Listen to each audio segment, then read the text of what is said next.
There comes a point when the noise becomes too loud.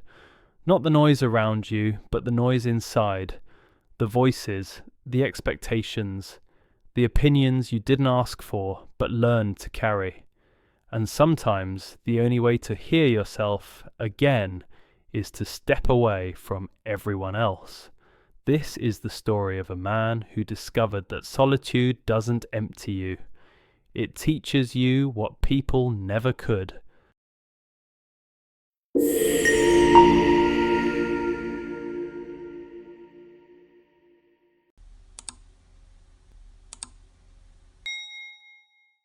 Once upon a time, in a small countryside town where people were rarely alone, there lived a young man who was always surrounded by others. Friends filled his evenings. Family shaped his decisions. Voices constantly guided his next step. From the outside, his life looked full, but inside he felt increasingly disconnected from himself. Every choice he made was filtered through approval. Every dream was softened so it wouldn't make others uncomfortable.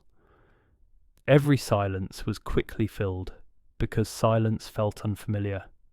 He didn't notice the loss immediately. It began subtly.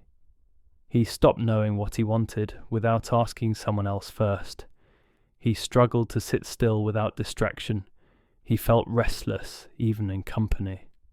One day, after another long conversation that left him drained rather than understood, he made a decision that surprised even him. He chose to be alone, not dramatically, not permanently, just intentionally.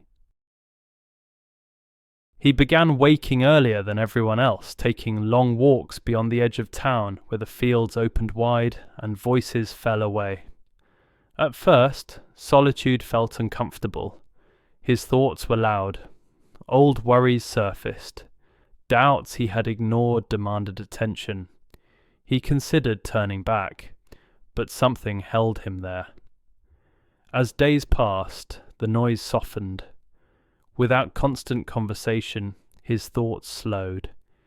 He began to notice small things, the rhythm of his breathing, the way the light changed through the day. The thoughts that felt like his own rather than echoes of others.